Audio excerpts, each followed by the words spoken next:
Hello everyone, maths phobia में आप सभी का स्वागत है। आपको याद होगा कि हमारे सबसे पहले एपिसोड में मैंने आपको बहुत ही इंटरेस्टिंग स्टोरी सुनाई थी जर्मनी के एक टीचर की। ठीक है, ऐसी एक स्टोरी मैं आपको आज सुनाने वाला हूँ, तो बहुत ध्यान से सुनिएगा। एक दिन एक स्कूल में प्रिंसिपल ने असेंबली के दौरान तकरीबन 100 स्टूडेंट्स से ये कहा कि सारे स्टूडेंट्स आपस में हैंड शेक करें, हाथ मिलाएं, और रूल ये होना चाहिए कि एक बार में दो स्टूडेंट्स जो हाथ मिलाएंगे वो 1 हैंडशेक काउंट किया जाएगा। ठीक है भाई। तो बच्चे ने हैंडशेक करना शुरू कर दिया। अब काफ़ी देर हो गई तो प्रिंसिपल ने एक एक बच्चे से पूछा कि भाई बताओ कितने हैंडशेक्स हुए, यानी 100 स्टूडेंट्स में टोटल कितने हैंडशेक्स हुए। भाई किसी ने कहा 100, किसी ने कहा 200, किसी ने कहा 1000, किसी ने कहा 2000, सबके जवाब गलत।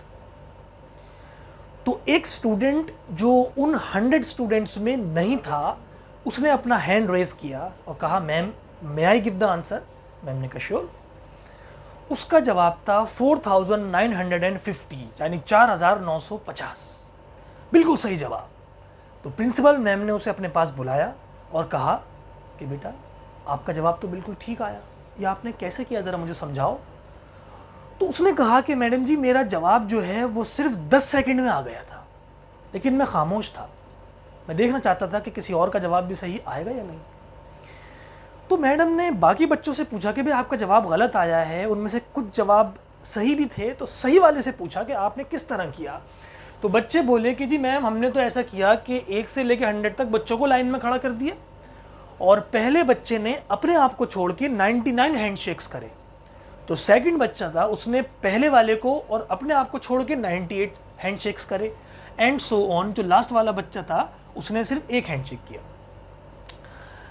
तो उन्होंने आगे देखा कि जो बच्चा जिसका आंसर 10 सेकंड में आ गया था, उससे पूछा गया कि बेटा आपने कैसे किया। तो उसने ये बताया कि मैम अगर मैं 99 को फिक्स कर दूं और उसके बाद वाले नंबर में सबसे लास्ट वाला ऐड करूं तो भी आंसर 99 आ रहा है, और 97 में उससे पहले वाला यानी 92 ऐड करूं तब भी मेरा आंसर 99 आना है। तो मैंने सोचा कि इस तरह की जो प्रक्रिया है, ये जो प्रोसेस है, ये 50 टाइम्स रिपीट हो रही है। तो अगर मैं इन सबको जोड़ने के बजाय 99 को सीधा 50 से मल्टीप्लाई कर दूं तो मेरा आंसर भी आ रहा है 4950, जो कि बिल्कुल ठीक जवाब है।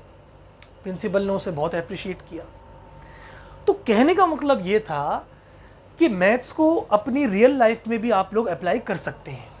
आई बात समझ में? कुछ लोग ऐसा कहते हैं कि मैथ्स जो हम पढ़ते हैं, चाहे वो ट्रिग्नोमेट्री हो या परमुटेशंस एंड कॉम्बिनेशंस, जो आपका 11th क्लास का चैप्टर है, उसको रियल लाइफ में हम कहाँ अप्लाई करेंगे? यहाँ अप्लाई करेंगे। बात समझ में आई आपको?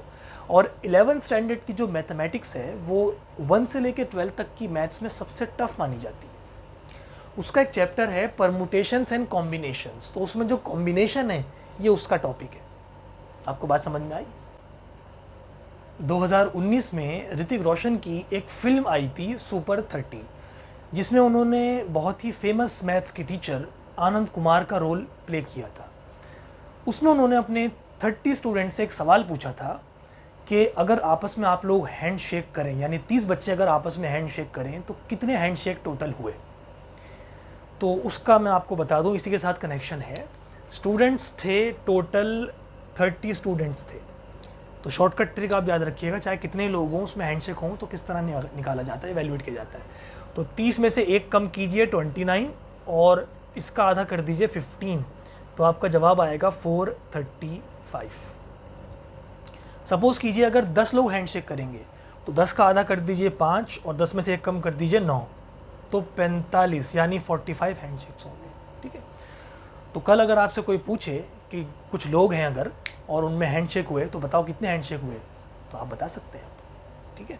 हमारे वीडियो को सब्सक्राइब करना, शेयर करना, लाइक करना और कमेंट करना बिल्कुल मत भूलिएगा। ठीक है। Thank you.